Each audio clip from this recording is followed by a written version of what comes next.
Hey everybody, welcome to X-Oriente, the new voice of brotherhood. I am Eric Diamond, And I am Jason Van Dyke. and I apologies we didn't have a show last week because we ran into some sort of massive and simultaneous technical difficulties. It was pretty fun. Yeah, it was, yeah. So basically, we had a huge rainstorm, and power went out. And when the power came back on, my computer just didn't want to start, so I had to jump through a bunch of hoops. And then at the same time, Jason's microphone kind of crapped out, and we're still kind of working on that one. But I think we're good. I can For the only hear moment. in one ear. Yeah, yeah. Doctor, it hurts when I do this. You know. Don't do that. So today, wanted to talk about like Jason, you had a really good idea when we talked about this, and then you zipped off to vacation, but we were kind of talking about this presentation that I gave to the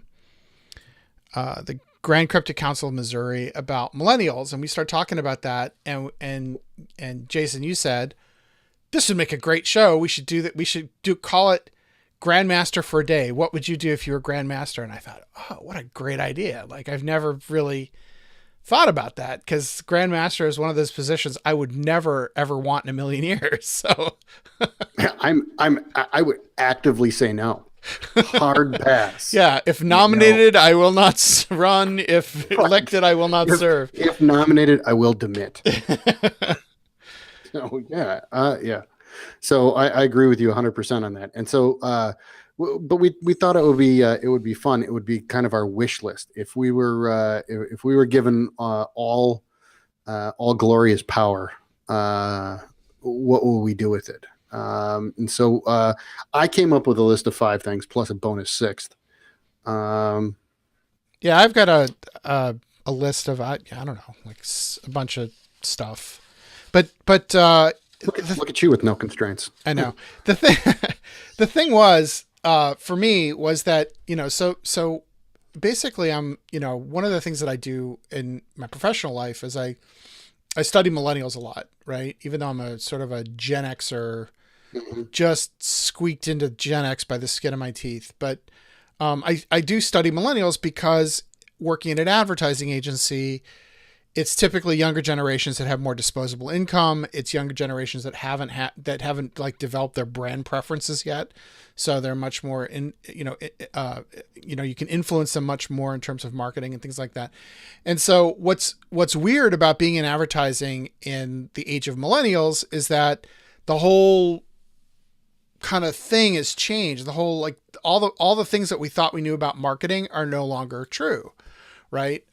Because of the somewhat unique circumstances that millennials sort of grew up in. Right. So this is the first generation where they're almost entirely digitally native. Right. Mm-hmm. This is the first generation where they are probably economically less well off than their parents were. They have less economic security. Less economic freedom, right? Because many people when they graduate college are saddled with, pretty much crushing student loans. What that means for millennials is that the idea of buying a house, which, if you think about my parents, even my my parents are even a little young for this, but guys who came back from World War II, right? Yeah, I suppose my parents too, in Korea and stuff like that, that there was a GI Bill and you could buy a house, which wasn't very much money at that time, with a cheap loan, GI Bill loan. Right. And homeownership was an attainable dream. Right. So people were encouraged to save and buy a home. Today, for many millennials, that's completely off the table. It's just not a possibility when you look at the underemployment and you look at and so what's happened is that millennial attitudes have shifted as a result, right? So one of the things that's really interesting is that for millennials, experiences are status, specifically experiences that you can put up on Instagram and Facebook and things like that. And more what we're finding is that Instagram is where pretty much people are going to kind of post this stuff, right? So the idea is that if you have a really awesome experience and don't Instagram it, it's almost like it never happened. So what happens is millennials seek out those types of experiences, right? Mm-hmm. And for brands, right? If you're a company that makes stuff like, here, a good example is Adidas, right? So Adidas is like they're this gym shoe company, and there's this really famous, it's sort of a famous business case where, in about I don't know, it was around 2010, 2011, right? Along comes this upstart Under Armour, right? And for mm-hmm. years, like Adidas has been squarely focused on Reebok and Nike, mm-hmm. and they bought Reebok, right? So that sort of took Reebok off the table, but Nike was still Nike. And so they're kind of going head to head Nike. They don't see Under Armour coming up off to the side, and they get completely blindsided. So they had to remake themselves. And so what they did, and one of the reasons that they're successful today, is that they started realizing that the experience of Adidas was more important, or as important, as the shoes themselves. Like the shoes themselves were just mm-hmm. one part of a bigger experience. Mm-hmm. And I start thinking about that, because whenever I'm in at work and I learn something about, I'm thinking to myself, well, how does that affect masonry? Always think like that, right? And so I thought to myself, like, well, what that means is that, and we've been saying for a long time, and most people who are sort of have their finger on the pulse of the fraternity, right? They're saying, well, millennials care more about experiences than they do about owning things. Right. Well, yeah, but there's a reason for that. And the reason is because they have to share that so that people understand they're having a fabulous life. Right. Right. So that's to prove it. Yeah, exactly. To prove it. Right. And so I thought to myself, I'm like, how many Instagrammable experiences as a fraternity do we provide? And it's not many. It's not many, unfortunately. And now, obviously, the content of a meeting and the content of a degree is not something that is to be shared on social media, right? I'm not at all even starting to suggest that. But what I am suggesting is that the things that we used to have, these things like impressive buildings and spooky chambers of reflection and stuff that like could be these mm-hmm. sort of visual experiences, we don't have them anymore. And as a result, we're not, even if we attract the millennials, once they get in there, they're like, there's nothing really here. Right. They leave. Right. Yeah. And so we have this churn. And what's interesting is that retail stores, right, have started to figure this out. And so what you're mm-hmm. seeing is this sort of, and there's a guy, anybody who's interested in marketing needs to read this. There's this guy named Scott Galloway. He's a professor at NYU Stern School of Business. And he was the founder of a company called L2, they do like marketing insights and research. And they got bought by a big research company called Gartner. But Galloway, aside from being like a really brilliant marketer, is hilarious because he's a totally take no prisoner. He's sort of like the Anthony Bourdain of like marketing strategy, right? And so he's mm-hmm. just completely no bullshit. And he's not afraid to tell people off and stuff. And so you can look at him on, he's done several TED Talks. Just if you Google Scott Galloway, you'll see this. But anyway, what he said is that retail is kind of moving into two arenas, right? One arena is warehouses. And if you're a warehouse, mm-hmm. basically your competitor is Amazon. And right. Mm-hmm. Walmart is trying to recover, but it's like these huge big box stores that you have to go up against. Mm-hmm. Or you're a boutique experience. And that means Apple Store. That means Nike, Nike Town, right? Mm-hmm. Right? These small, really experiential stores. And what these small stores are doing, if you look at stores like Burberry and Uniqlo and stores like that, they're redesigning the stores to be Instagrammable. They're actually redesigning their physical spaces so that mm-hmm. there are attractions that make people want to come in there, not necessarily to buy a product, because they don't care. They know that you might come into the store and leave and not buy a product, but then order it online. That's okay. They want you to come in and take selfies. They want you to come in and share. Right. Right. And so they're doing that. Right. And this is important. And the other big industry that's been affected by this is travel. Right. So one of the shocking things that I found out was that 1 in 4 British travelers, the very first thing they do when they get to a hotel is take a selfie and post it. Right. Like even before they like put their suitcases down, like, right. Sure. Right. And then so you just went on a vacation. You spent what, 7 days?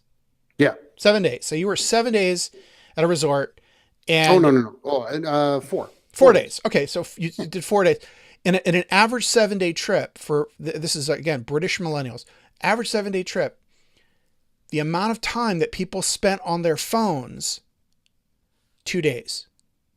2 days. Wow. Out of 7. Yeah. Wow. Yeah. Because what are they doing? They're busy Instagramming. They're busy, editing their photos and putting filters on them and sending them up to the cloud. It sounds, to us older people, it sounds a little crazy, but it's important. It's important because that's where status comes from.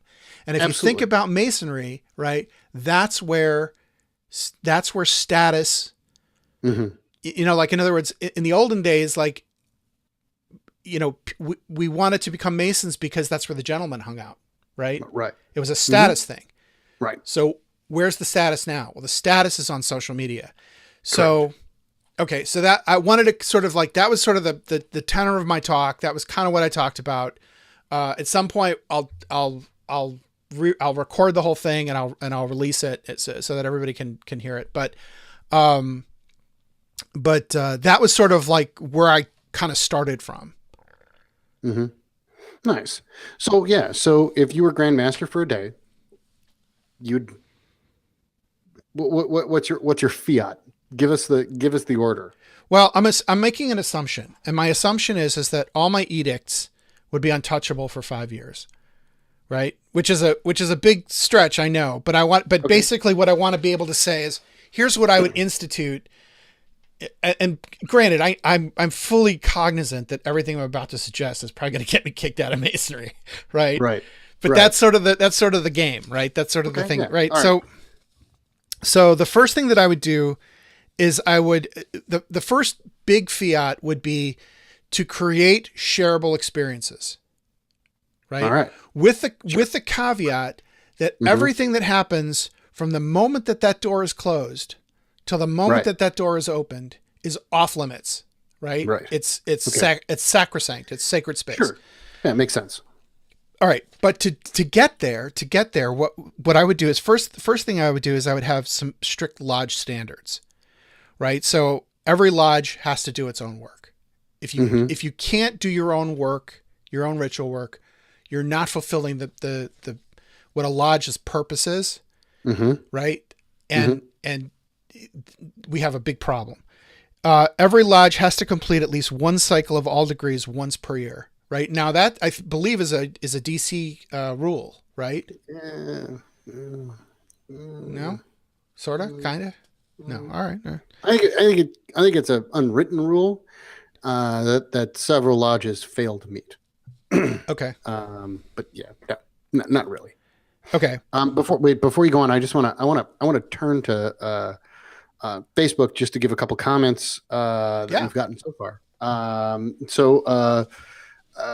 Really first comment that we've got going on, our Hairstute could be Hairstute. Colleague Jason Richards is online with us this evening. Oh, hi, Jason. From sunny Virginia. And Jason says Insta is big with millennials. However, Gen Z has moved past Insta to WhatsApp and Snapchat. That's actually not true. WhatsApp is go get them. Yeah. Get them. So sick. So it's put it this way. It's true that Snapchat has a specific segment, but Facebook is doing their best to kill Snap, and they're doing it. What I would say is where Gen Z does have differences from millennials. mostly in like nuance. And we're just sort of learning of that because they're just now starting to come of age and start to like make their own purchase decisions. But one thing that we notice is that like Twitch is much bigger among Gen Z. Gen Z is almost exclusively YouTube watchers. Like they don't even watch their, like you talk to them about TV and they're like, what's TV? They just don't watch TV. They watch YouTube. Like I said, Twitch is big, and Instagram, believe it or not, is still really, really big with Gen Z. There you go. Put that in your pipe and smoke it, Richards. Okay, no, that's good. That's fantastic information. I hear snap bracelets. Snap bracelet. I heard those are making a big comeback. Speaking of snap, I don't know. God, I hope not. Every time someone says like, I hear from who? Tell me exactly who said what you just, because so we actually anyone gonna word on the street. Yeah, word on the street is just call me Huggy Bear. I'm the Huggy Bear of Masonry. Right. Exactly.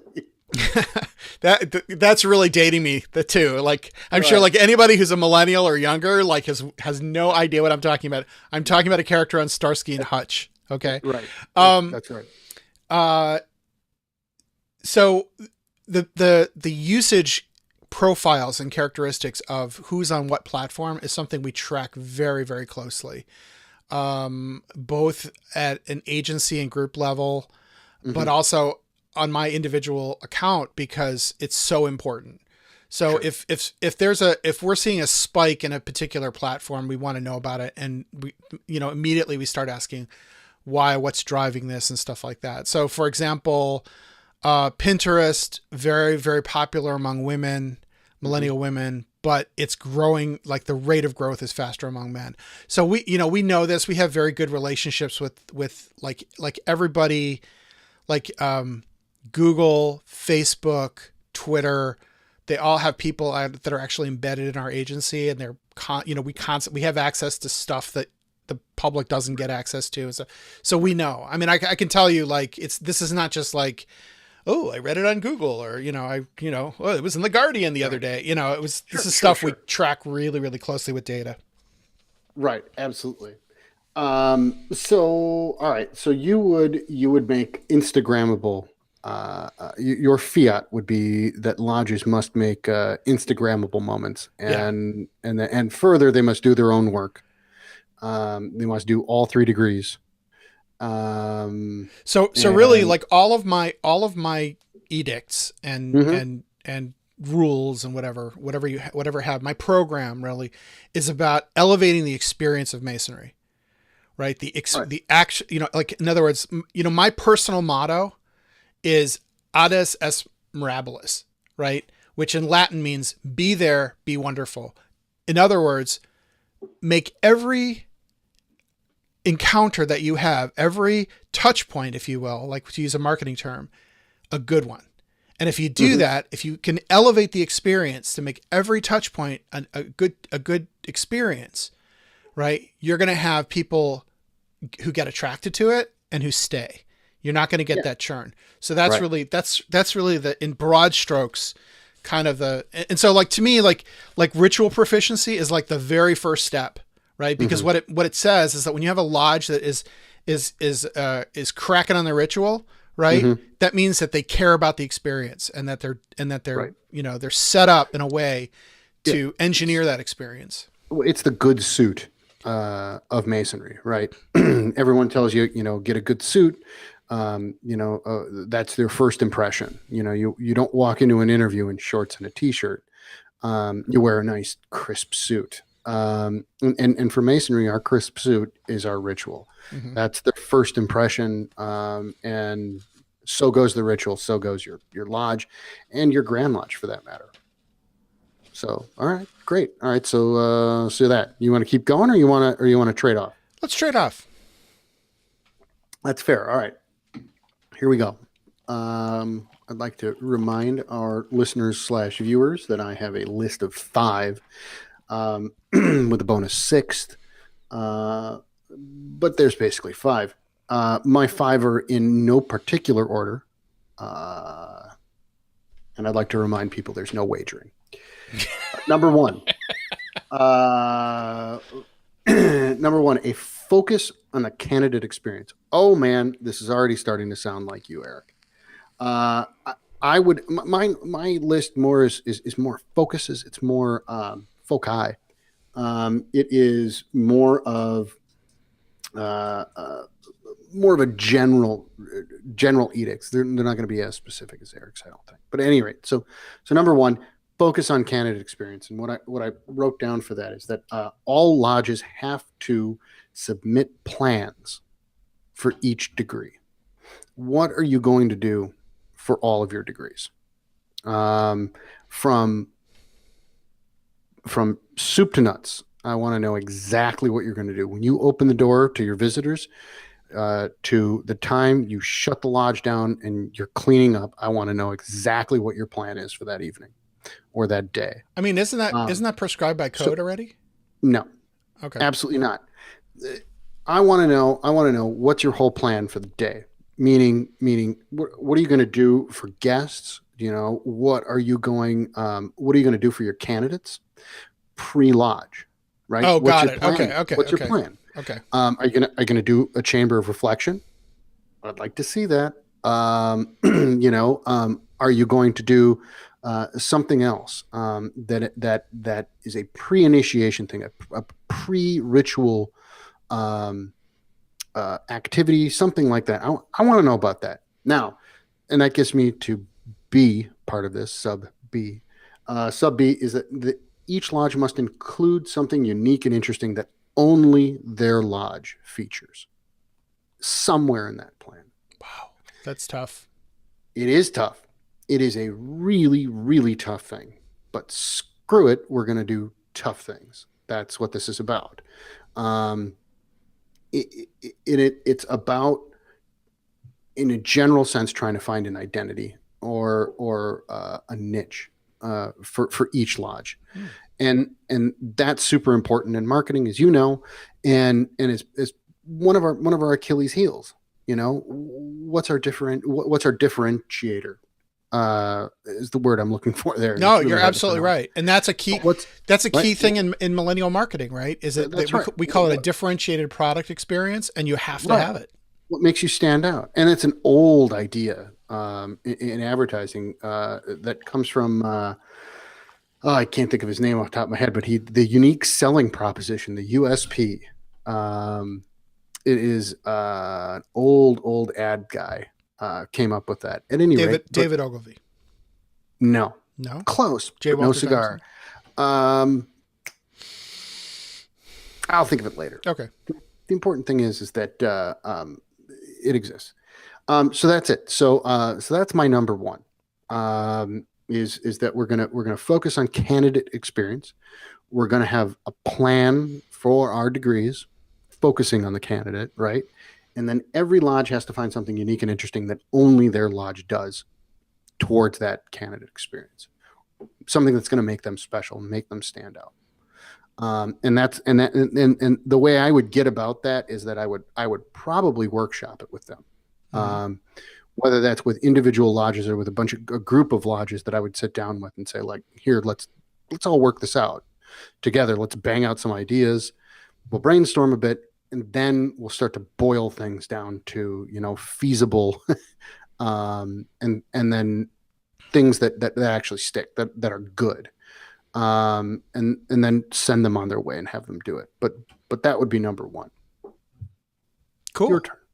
So I wanted to comment on a couple things that you said. So what's interesting about the, so the difference between what I was talking about in a USP is that a USP is a proposition, right? So basically, what we can say is that our mints are better at freshening your breath because they've got a secret ingredient called resin, or our detergent gets your clothes cleaner because we've got enzymes, that's exactly right. That's a USP, right?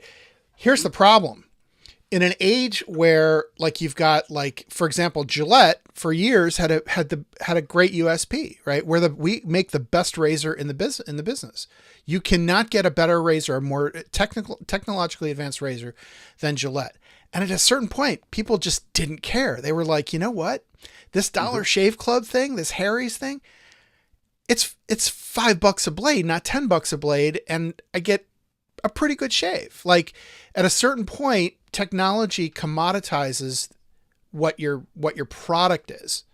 And this is especially true for millennials. So what happens is we need to go from a universal selling proposition to a what I call a differentiated product experience.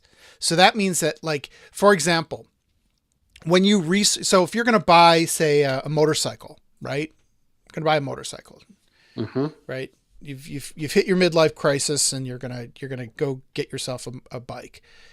So the very first thing that you start doing is you start doing some research on bikes, right? Like, what kind of bike do I want? Do I want a sleek racing bike, or do I want a big Harley, or, you know, like what kind of biker do I want to be? Well, that act of research is part of the product experience. And as a marketer, like if I were Harley, I would be, you know, creating kinds of content to talk about, and they do this. They actually do this really, really well, right? They talk about like the experience of owning it and the qualities of the bike. And like they provide a tremendous amount of material for people who are interested in, you know, in that particular product. So that even the act of researching the product and deciding on the product, purchasing the product in a store, right? That's part of the experience. Taking it home and unwrapping it is part of the experience. All those things are part of the experience. And so that's, I think, what you're getting at, right? I am. That's exactly right. That's what you're getting at, is this idea of a universal or a differentiated product experience. So it's everything. Exactly right. It's everything for the moment the petitioner walks in the door to the lodge. That's right. To the moment that they shuffle off this mortal coil as a Mason, you know, as a 50-year Mason or greater, right? That entire, every touch point becomes part of this. Okay. So back to, wait. Yeah. And I just want to interject two quick things. One, the inventor of the USP is in fact Rosser Reeves. And for the audience at home who don't know their advertising history, Rosser Reeves is a giant in advertising. The firm he worked at is the Ted Bates Agency, and he grew up in I think it was he started working there in the 40s or 50s. And actually Rosser Reeves is he's the character model for Donald Draper in Mad Men. A lot of the accomplishments that Rosser Reeves made in his career are mirrored by Donald Draper. But just so you know, Bates still exists as a firm, which I didn't know. Actually, I thought it had gone away. It exists. It's called Bates 141. Oh, who knew? So there you go. Also, Jason Richards said in lean. So lean is a how do you explain? It's like agile. It's like it's an efficiency. Philosophy. Yeah, it's like an efficiency methodology. In lean, they call it a value proposition. So very close. And Travis Norman, God bless Travis, chimes in to say Van Dyke's a millennial. I believe that was a slur. Let's see. Okay, Gary Meisner, who you're proposing we differentiate from other lodges? Yes, that's correct. Not just other lodges, but other activities. What makes your Masonic lodge better than the scruffy Rotarians down the street? What makes us better than the bowling league? What makes us better than the kickball league? I mean, shit, we're talking about millennials. So what makes us better than any of that stuff? Yeah. And so yes, to answer your question. So I'm sorry. Go ahead. And it is, I believe, the service is in your court. And let me just tell you, we're mid-fortnight, by the way. Yeah. We are all millennials now.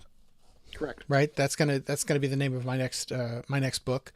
But basically, but here's why I say that. Okay. So Bain, right? The consulting company Bain, which is, isn't that Bain like Capital. Mitt Romney's? Yeah. It is. Yeah. Yeah. Well, Bain has a consulting group, And they did a study, and what they found was that millennials are highly influential among other generations. So as the millennials go, other generations are following suit, right? Yeah. And you only have to look at how many of us are now on Facebook, right? That was a direct influence from millennials. Yeah, there you right? go. 100%. Okay. All right. So my next big thing is allow, not require, but allow a chamber of reflection by act of the lodge and approval of the district deputy grandmaster. And I say that just because I want to make sure that the lodge is capable of doing it in a responsible way. Like there are great irresponsible ways to do that with, like, mannequins on goats and things like that are just, like, completely unacceptable. But then there are cool chambers of reflections, and the idea of it is really important. Right. And that is that in and of itself is something that is Instagrammable. Right. And for those people who think that whole, like, it's kind of spooky and stuff like that, these are the same people who are, like, wearing skulls, they're tattooing skulls on their arm. So what was spooky 50 years ago and what's spooky now, it's a different spooky. Right. Correct. 100%. Okay. I would require a standardized exit interview form as part of the demit process. So you don't get a demit until you complete an exit interview. I want to know why you're leaving, right? If you're leaving because you're moving to another state or something like that and you want to join another lodge, that's cool. It's a very short interview, right? If you're leaving because you're disillusioned or something like that, that is data we cannot let walk out the door without getting that data. It's vital. It's absolutely vital. Totally agreed. And I would just add on that. I don't have that on mine, but I should have, which is data is key. And I should have, as Grandmaster for a day, I would so order that our data would be our greatest treasure, and would trump the value, in my opinion, of our ritual. Data is more important. It's more valuable. It has actual value and intrinsic value. And so that data I would spend money to make sure that the data that we had was good and that it was clean and well kept. and then I would use that data. I would constantly be looking at it. Totally. And there's a guy that I went to high school with, a friend of mine who is he's a big muckety muck at Gartner now, and he wrote a book last year, toward the end of last year, called Infonomics. His name is Doug Laney, and he wrote a book called Infonomics. And basically, what Infonomics is he has figured out a way to kind of put a value on data, right? And he said it's the most value. If you think about it.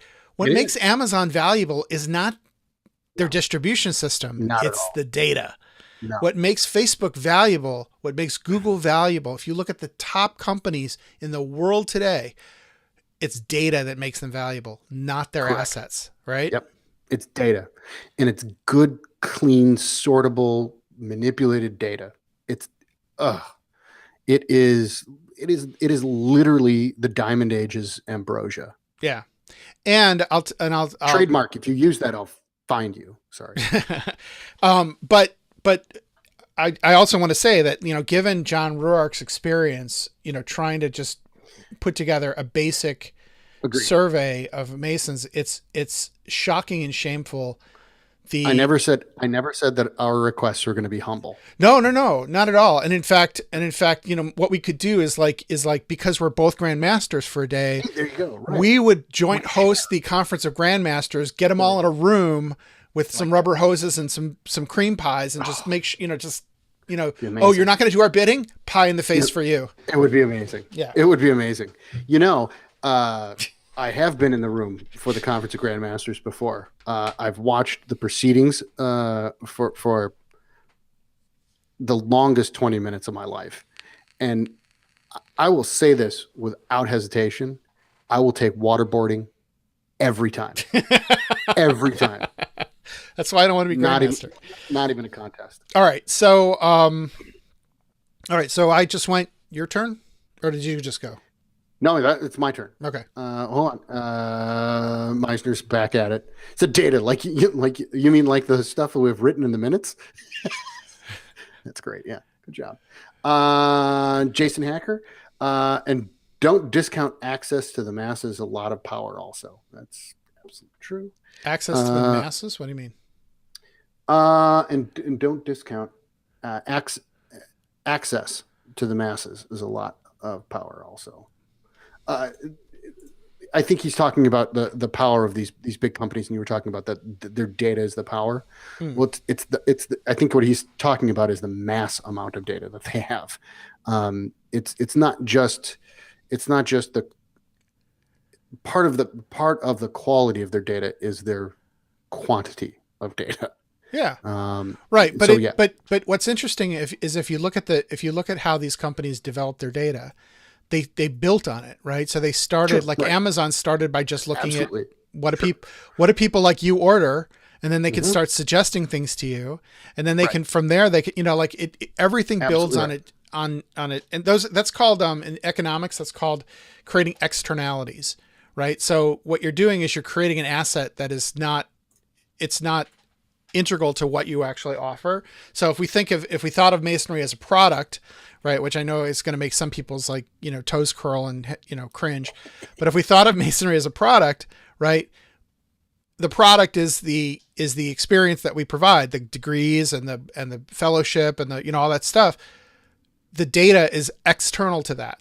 It's not part of that, right? So you could have a great experience and no data, or a great experience and tons of data, but having that data means that you can grow. You can move the organization in the directions that it needs to go without having to guess.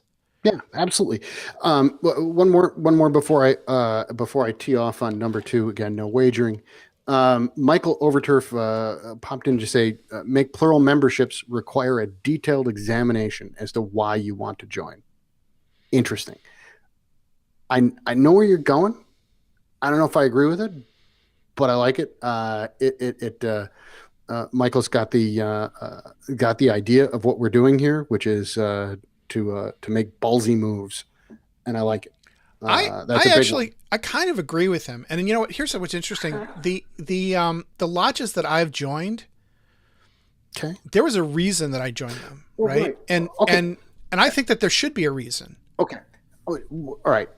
So what I would say to that is, I would say, early in the life of the Colonial, we were talking. I was talking with Morgan Core, one of our members, and is a Grand Lodge officer now. And Morgan and I were talking. A fine gentleman. A fine gentleman. Hopefully he's listening. And Morgan and I were talking about what we were going to do for plural memberships. And I said, they have to have a connection to GW. They have to be alumni, students. They have to have a connection. And he went, no, they don't. All they have to do is tell us that they love it, that they love our lodge. Who cares? And I said, what are you doing? I said, you're going to cheapen the lodge. Like that's the nut that holds this all together. And he was like, no, it's not, you idiot. He's like, if they want to petition our lodge as a plural membership, why would we say no to their dues money? They're going to come anyway. As a Master Mason, it's your right to sit in that lodge. Why would I say no for you to pay me for that? And I went, oh, yeah, that makes sense. That is a zero-sum game, isn't it? And he's right. And ultimately it didn't destroy our lodge. In fact, it probably made it better, because now we've got guys that just want to join because they want to be part of our lodge. And if you want to collect our lodge membership, as a lapel pin, what do I care? Well, but I think you pay dues. But I think that there's less of that. You make the lodge better. It's where your friends are. Well, sure, but right. But at the same time, if you want to just pay me, okay. And if you're an undesirable that we don't want in the lodge, well, that's what the investigation process is supposed to root out. So, yeah, I don't know.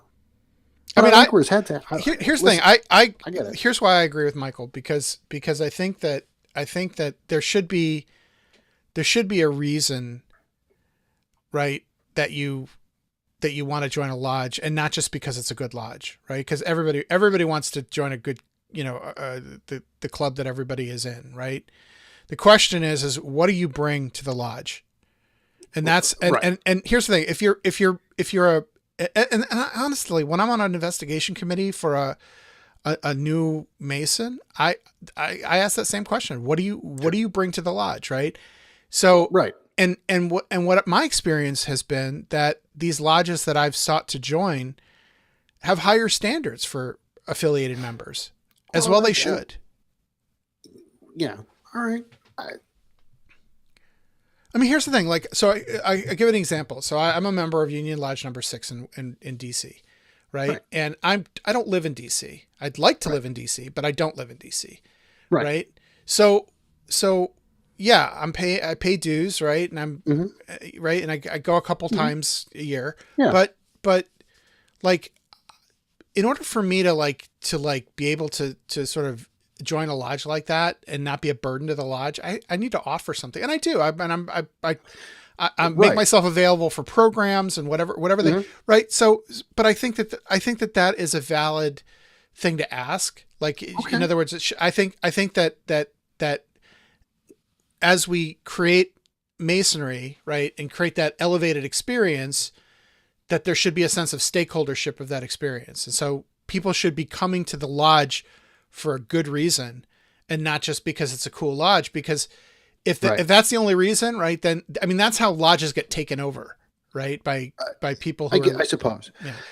If you're bad at guarding the West Gate, yes. But I mean, I don't know. You go ahead and take Michael's. I will. In the Grand Lodge doesn't hurt my feelings at all. That's fine. All right, we're moving on. We got to go. We've limited time here. I am going to go number 2 again. No wagering. Number 2. This one's a simple one, and it'll make your heart flutter. Are you ready for it? Eliminate the one-day class.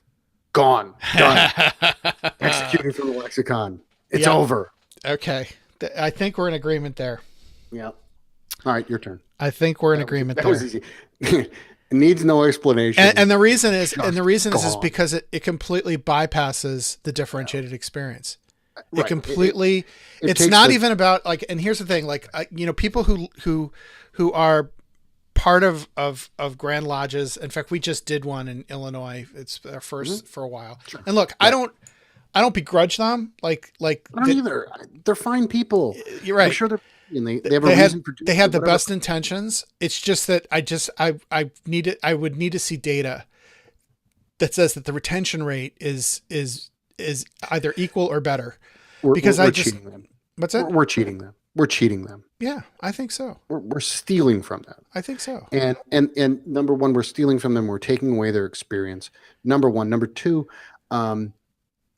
Sure, there are always a couple guys that'll say to me, like, I was in a one-day class, and I'll be like, well, you're a fantastic person and whatever, and that's great, but I mean, even the sun shines on a dog's ass once a day. I mean, no, but all right, but look at it. Like, sure, fine. You cast a big enough net, you're gonna catch some nice tuna, but at the same time, it's like, come on, I mean. But look at it generationally. Look at it through a generational lens, right? Sure. Absolutely. Almost all the people who say this, right? Almost all the people who say this are boomers. Yeah, fair. Or Xers. Totally fair. Absolutely true. And our world was mediated by television, right? We watched our world happen. We watched a man land on the moon. We watched the Berlin Wall tumble, right? Millennials aren't doing that. They're not watching anymore. They're tweeting. They're doing. They're sharing. They're like it's memes. It's a different generation with different expectations for what an experience is. Mm-hmm. So whereas you could probably get away with it, like in boomers and Xers, it's not going to fly with millennials. And we should watch that very, very closely. And of course, with our commitment to data, we would be. You know what? And there might be a backlash. I mean, it might not just not fly with them. There might be a backlash to the point where they don't like us because we do that. And so, well, put it this way: if you get a guy who goes to a one-day class, right, he becomes a Mason, and then he goes, it wasn't all that for me, right? And he Mm-hmm. leaves. Getting There him you go. back is way harder, right? It's way harder. It's something we say in marketing all the time. It's way easier to retain somebody than it is to That's right. reacquire them. Because it's not, Absolutely. here's the thing, it's actually cheaper Mhm. and easier to acquire a brand new customer than it is to reacquire somebody who's had a bad experience, because you got to overcome 100%. that bad experience, right? Absolutely. Okay. 100%. All right. All right. It's your turn. All right. So I would institute a marketing and outreach program to millennials. Such a program would consist of Instagrammable experiences. So whenever a lodge was going to have a social event, Mm-hmm. you have to ask yourself, is there going to be opportunities for sharing? And I'll give you an example. And I love talking about this because it's a great example. Right. Mariners Lodge, 67 in New York. They do that beefsteak thing every January. Like the Instagram images that come out of that are like, I am dying to go to that thing now. Right. And it's all because of social media, right? So everything that you guys do needs to be done with that in mind. And Mariners does Mariners does this, and number 2 does this, and number 6 and some of these other they do a really good job of being very cognizant of what their image is on social media and cultivating it. Right. So this program would consist of Instagrammable experiences, differentiated experiences, program surveys to get regular feedback. Again, just going back to data, and a stakeholder development program with an entered apprentice year of service. This is something I've talked a lot about. Williamsburg Lodge does this, right? But the idea is to create a cadre of stakeholders in the lodge, not consumers, right? Yeah, absolutely. Millennials don't want to consume anymore. That's not how they think of themselves, right? They want to experience, right? Okay. I like it. All right, your turn. Okay. I'm gonna fire off 2 because I think 1 it basically just did what you did. So number 5, again in no order. So don't get mad at me that I jumped to 5. No, that's fine. I'm jumping. I'm just telling the audience. Okay. Is by the way, Gary Meister. Bye, Gary. He had to jump off. Oh, okay. See, Gary. Thanks for coming. Bye, Gary. Yeah. Anyhow, focus. My number 5 is focus on branding. And with that, I went in a little bit of a different direction than you, but exactly in the same vein. Mine was develop a cogent and overall communications plan. And then the follow up to that is actually follow it. So have a plan. If you're doing these events, what's your plan? How are you going to, are you going to use Instagram? How are you going to use it? Are you going to have a hashtag? Are you going to ask people that come to your event to use that hashtag? Are you going to follow that hashtag? These are the kinds of things that you have to actually do. You can't just willy-nilly go through this stuff. Have a plan, stick to the plan, execute the plan. And so that would be part of my focus on branding is have the communications plan and stick to it. And then number 3, again, in no particular order, focus on fellowship. My focus on fellowship, all lodges must do a Festa board at least once a year. Bam! Must. All lodges, ready? Must. Bam. Have an outside activity once per quarter. Must. You will not be able, I will take your charter from you if you don't do those 2 things. That's tough. That's tough. It is tough. I'm a you are a hard ass back grandmaster. I'm gonna make Wretch Hutchinson look like a Shriner clown.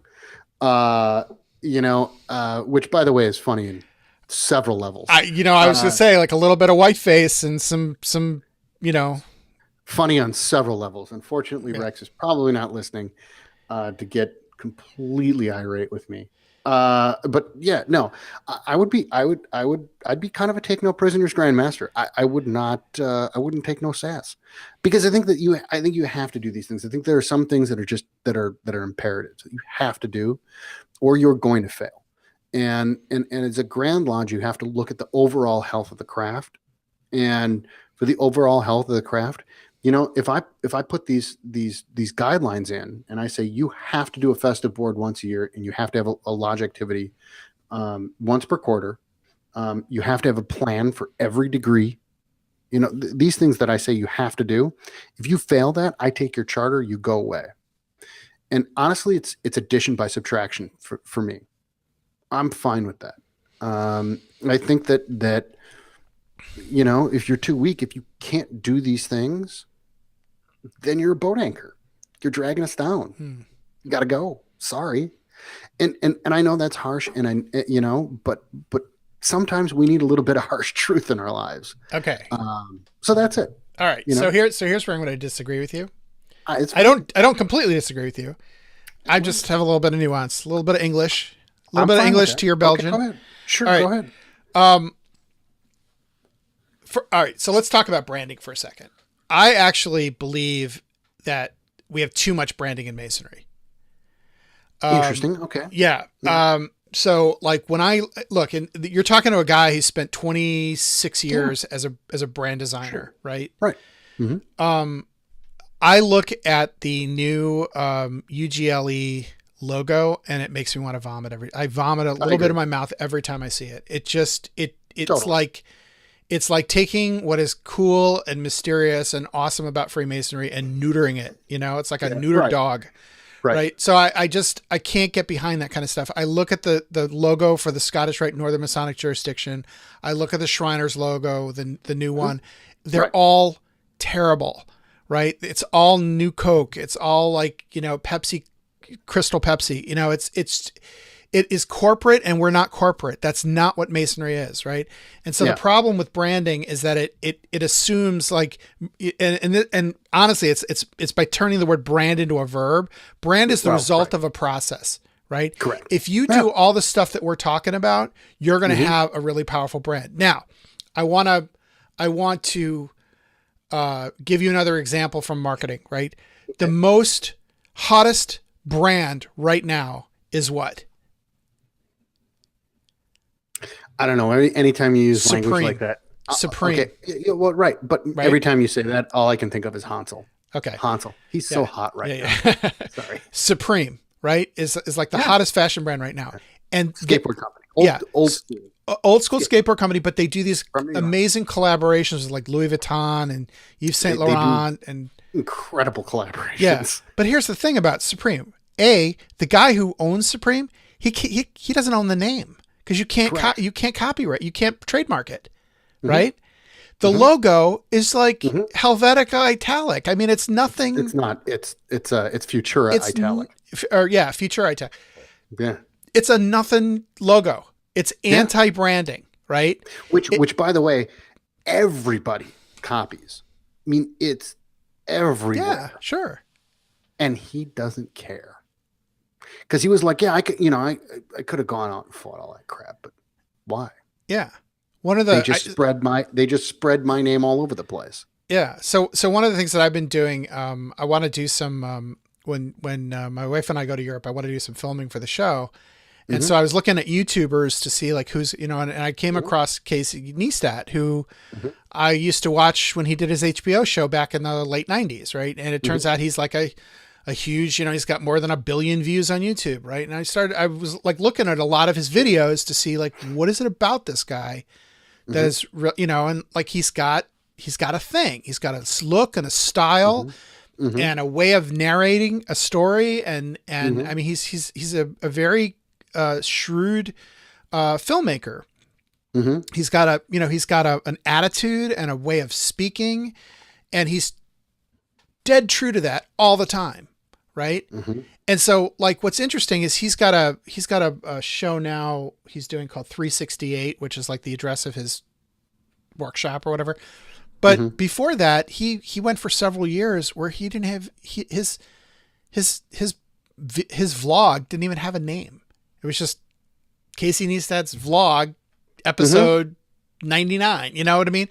So like having branding is, it's okay, but understand that brand is the result of a process, and that process is your differentiated customer experience. So if you do that, if you create this differentiated experience, that becomes the brand. And if you think about it, in the 18th century, Freemasonry was probably the most recognized brand other than the Catholic Church.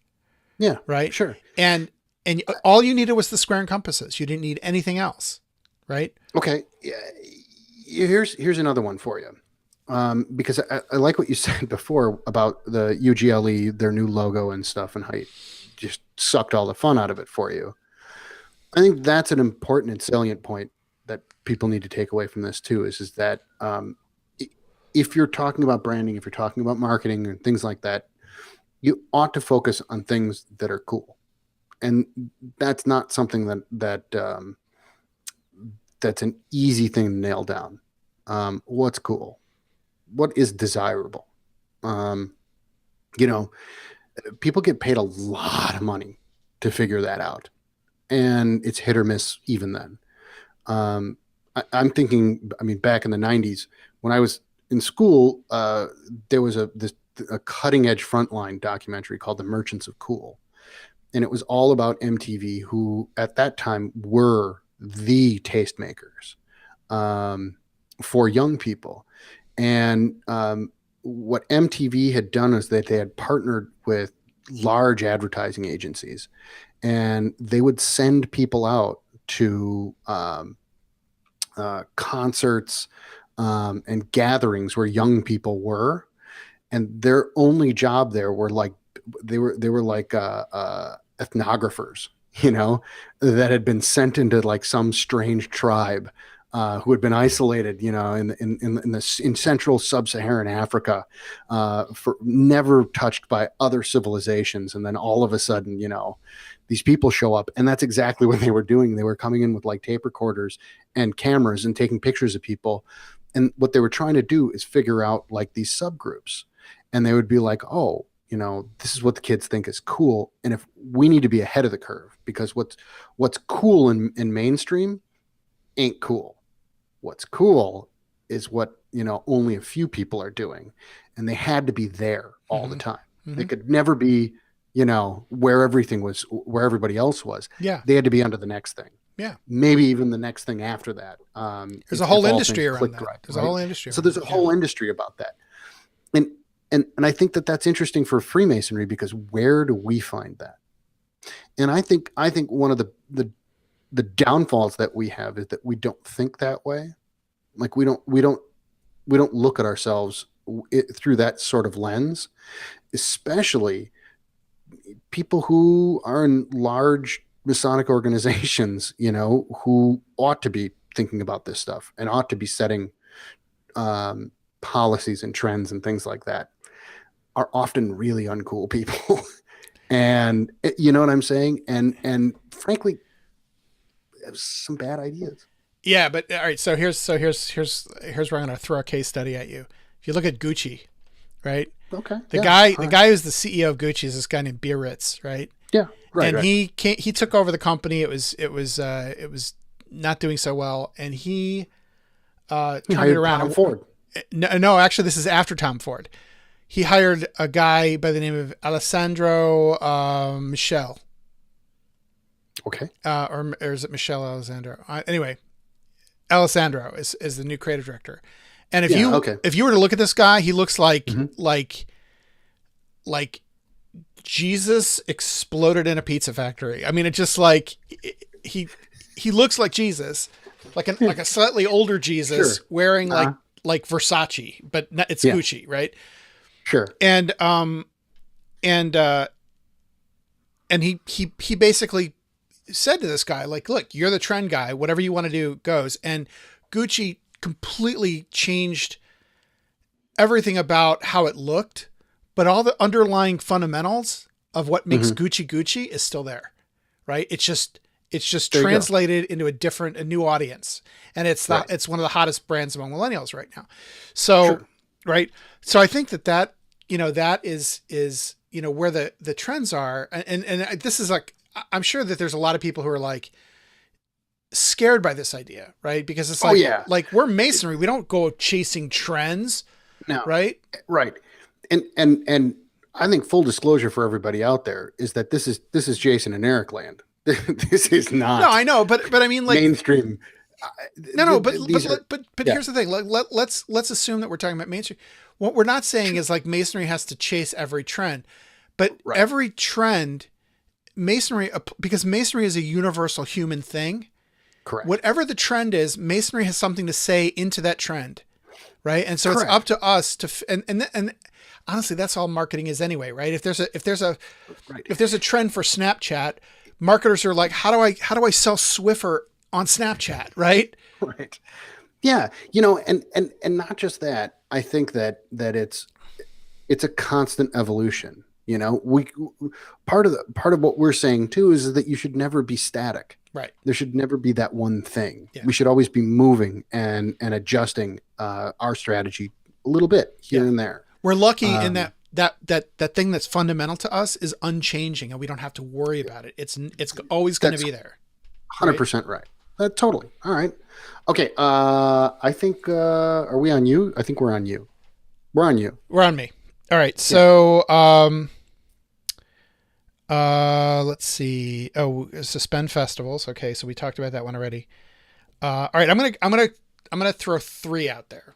Right. All right, go. First one, I'm going to remove the requirement for dry lodges. Right. Smashing idea. That, I mean, the Morgan affair was so long ago that we have to constantly remind people of what it was. Right. The temperance movement is by and large dead. We don't have anything to fear from them anymore. It's time to remove that requirement. Not that we need to turn lodges into bars.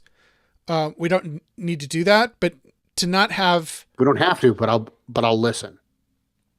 Yeah, no. Look, if you want to operate a bar separately and your lodge can afford it and you have proper, beverage insurance and all that good stuff, go for it. I mean, as Grandmaster, I'm going to insist that every lodge has a plan and that the junior warden takes his duties seriously, like that they're not just symbolic duties of guarding against intemperance, but they become actual responsibility, right? But put it this way, those things are workable. But this idea that that somehow the consumption of alcohol in any form constitutes immorality is just ridiculous in this day and age. It's stupid. All right. So that's one. The second thing is, and this is almost a throwaway, Wi-Fi in every temple. Oh, that's good. Wi-Fi in every temple. Yeah. Open Wi-Fi, not like. I love it. What's the oh, I can't give you the password. It's secure. We're gonna get hacked.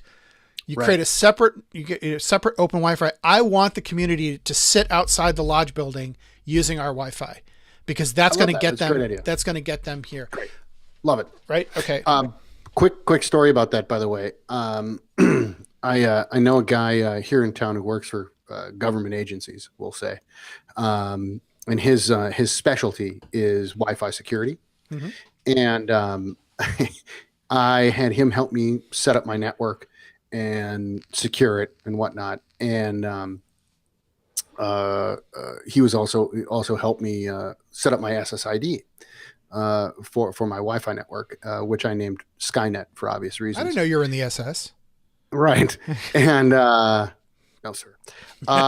So at any rate, he was telling me about some of his friends in the Wi-Fi security community who literally are jerks. So they will have their SSID say open free internet, and then they will lock it down as hard as they possibly can, which is really hard.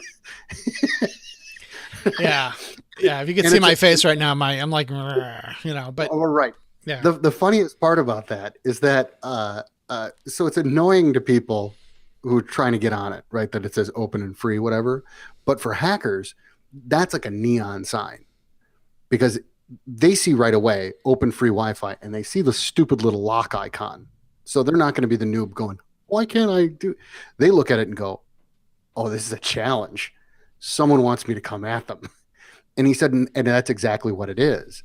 And so he's got it. They've got this thing all set up so that only like these, the people in the know find it and just go after them. And he loves it.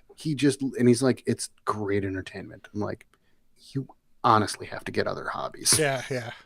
So sorry, that was my fun. Yeah. But I would, look, if you have to create a separate network or use a separate router or something like that, get a good mesh absolutely. network and just totally, but offer it as a perk to the community. Right. If you're in high school and you want to come over to the lodge and, we can create kind of an open house for kids or something like that to do homework in the lodge building and have free Wi-Fi and stuff like that and have, play games and stuff. Use that building. If your building is staying, open only like 2 nights a month, then it sounds harsh, but you're a waste of space, literally. I agree. Right? Yeah. Yeah. 100%. I love that idea. Okay. And then the third one is to create a jobs. And this is something what we do at the Grand Lodge Hall. This to me is a Grand Lodge program worth something. And that is to create a jobs mentorship program for members and their families. Right. So the idea, one of the things that like Masonry has always been like really squirrely about is providing job benefits to members because we discriminate, right? We're only male, right? And you could open yourself up to a lawsuit to say, oh, well, you're giving, and just think about what's going on in England, right? Oh, you give preference to Masons. No, like we don't offer anything that any other church doesn't already offer to their members or any other, Rotary or anything offers to their members, right? Or any high school clique for that matter. Right. But the thing is like, we don't have to limit it to Master Masons. We can say, you know what, we're going to operate this program, this mentorship program as a resource to Masons and their families. So if you know a Mason, if you're related to a Mason, I don't care if you're male or female, if you are friends with a Mason, if a Mason is your plumber or your grocer or whatever, whatever, and that person and you want to take advantage of that, you should be able to do that, right? As long as you're known, right? And that does 2 things. First, it is a benefit that I think a lot of our guys desperately need. There's a desperate need for job retraining. And it goes way beyond just like, alms, right? We need to teach men how to fish in an era where skills are constantly being marginalized and changing. But secondly, it becomes a reason to seek out Masons, to get to know them, to find them, right? Because they have this valuable thing for the community. So it gets people in the community to come seek out. Oh, I heard you're a Mason. Can you hook me up with a? Yeah, absolutely. I can hook you up. Right. Yeah, that's great. There's really no reason we couldn't do something like that. And we've got think about all the retired guys that we've got that got nothing but experience, nothing but ability to instruct and teach. 100%. Let's put that to use. Love right. it. Okay. Yeah. Those are my 3 things. All right. That's good. My last one is focus on education. I'd create a speakers bureau for my district, and I would ensure that speakers bureau was busy, that they were being run about the lodges, and that every lodge would have a quality program from that speakers bureau. That's it. That's simple as that. And that's not a hard thing to do, frankly. I mean, you need maybe 10 guys to start off with who have good programs that they're willing to give in lodges. And then you just rotate them around. And those 10 guys hopefully inspire another 5, right?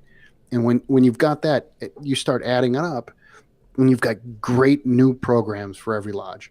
And there shouldn't be a reason why there are more guys with programs, quality programs, than there is demand for them. There's no reason for that. So that I think that'd be an easy step for us. Yeah, I dig. And I'm done. That's it. That's all I've got. I mean, I've got other things that I would probably do. Like, I would certainly do Scotch chasing. Scotch chasing. Scotch chasing, right? Scotch guzzling. I would actually require that lodges that own buildings make them available to their local communities, require them. You have to open your doors to your community. And you need to figure out the best way to do that. So are you going to become a polling place? So that people, come and vote in your lodge? Are you going to be a soup kitchen, on the weekends or something like that? Like, it's up to you how you want to utilize that space, but you have to give it for free to your community somehow. Open the doors. And you can't ask for anything. I like it. It has to be free. Yeah. I would only point out that when we say you have to, the purpose of the Grand Lodge is to facilitate that. So we would, we would make sure that we were supporting the lodges in doing that. Absolutely. But I would make them do it. If they said to me like, well, we can't do that. We have valuable things in here. And I've heard that before. And I've told them, well, that's great. Put them away. Who cares? They needed it more than you do. Shut up. And if you don't want them stolen, put them away. You are the most charming Grandmaster I think I've ever met. Right. Well, because I honestly think that people don't think this stuff through, and it comes from a very selfish place to say, well, I don't want those people. Those people might steal things. Yeah. Okay. Well. All right. My last thing, and this is where I'm going to get in trouble. Yeah, go. Is how to deal with lodges that can't meet up to my sweeping edicts. Right. I don't pull charters. Wait a minute. Oh, I was going to say you're going to get in trouble. I'm pulling charters, baby. I know. I'm out there with a shotgun. I know. Yeah, but I'm not. I don't pull charters. Right. I don't believe in pulling charters. All right. Because I don't think it solves anything. Right. Sure, it does. No, I don't think so. Yeah. Here's what I would do. Okay, go ahead. Lodges that can't meet the standards of the Grand Lodge have their charter suspended. They have a year of probation, right, to get their act together. And if they fail to do it, they go on suspension. Now, here's what happens when that happens. The lodge is no longer called a lodge. They're called a circle, right? Okay. Their charter is put into suspended animation until such time as they meet the standards, right? Okay. And that standards can come up for review annually. Right. So if they were suspended, they would be suspended. The charter would be suspended for a year. They would become a circle. Those members would become the wards of the nearest lodge. Right. Okay. What that means is that half the dues of the lodge that was suspended would go to that custodial lodge to cover the cost of administering these guys and providing programs and food and what have you, so that these guys, because presumably the suspended lodge, if they want to go to a lodge meeting or do a degree, has to travel, right? But the circle retains the other half of the dues so that they can continue to do local programs and build themselves up, right? Okay. So they need a way to kind of come back, right? So they're now, the thing is, they don't have the same responsibilities. They're not paying per capita anymore, right? So there's some benefits to that as well, right? And then they can continue to bestow degrees under dispensation, but and under the supervision of the custodial lodge. Yeah, so what happens is this.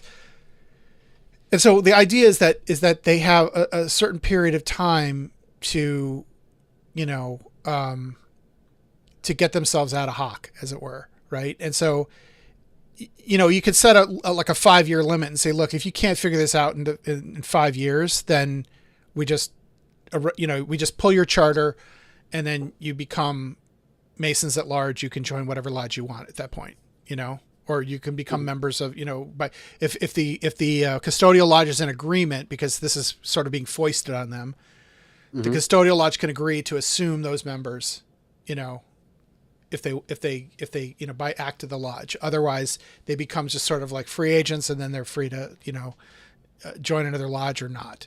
If they don't, right. So So that's what I would do. And then, like we could set some kind of time limit of like 5 years. And then, if that, then we just retire the charter. And then, and really just sort of make ourselves as Grand Lodges available to that suspended lodge to work their issues out and to get themselves back on proper footing. And look, if you got a bunch of guys who are motivated and they really want to do that, then redemption is possible, right? This is all about creating a good experience for the guys who are coming in. And if they're not capable of doing that, maybe you live in a depopulated area. It sucks, but there's, like not every town can have a Nike town in it, right?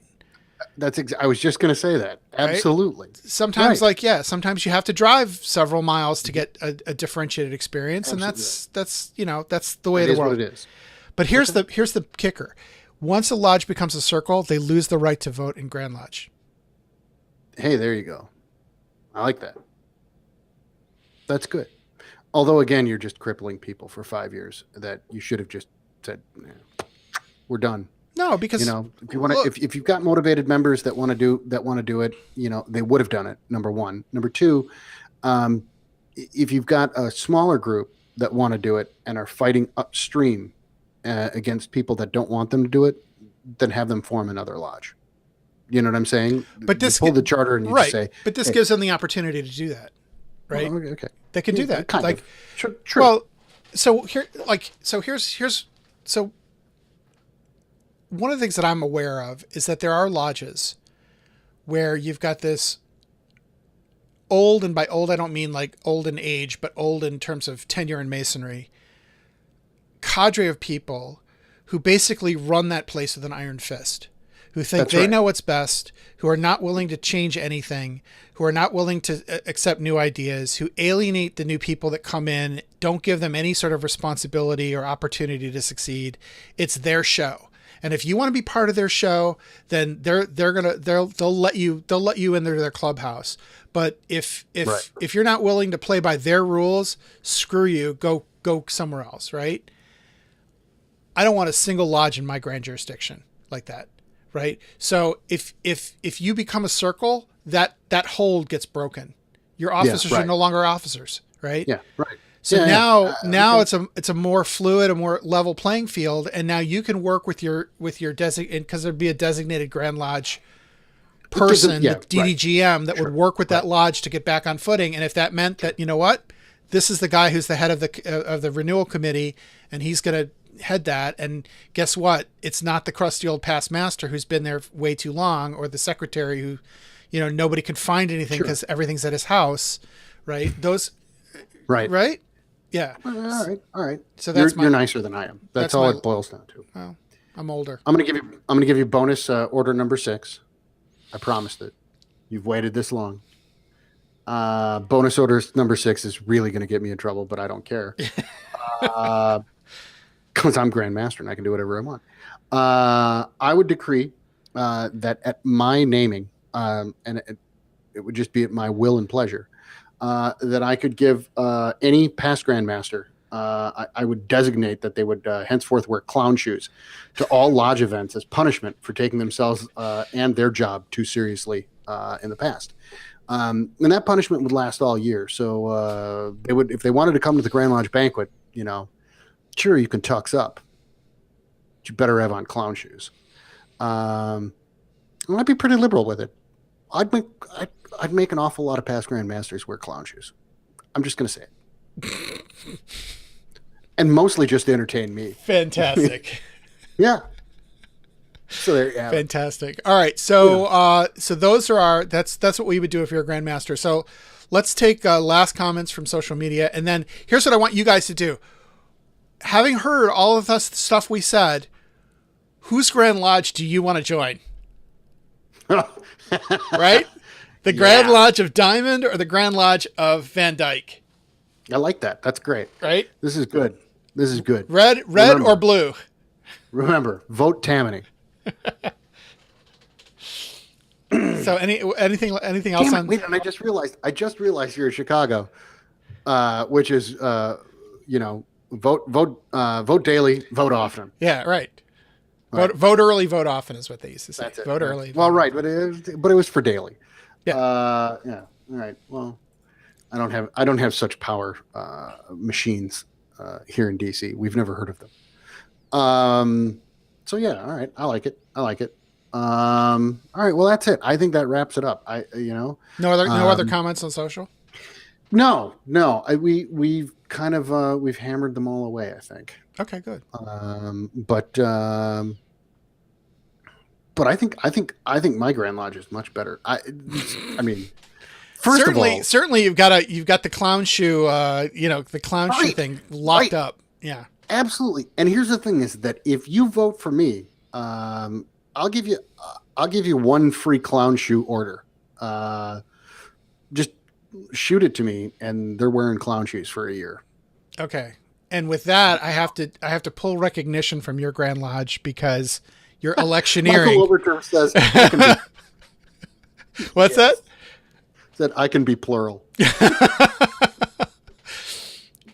And with that, I'm pulling recognition of everybody. It's fantastic. That's what we really need to do. Let's start screwing with recognition. That's even better. Next episode.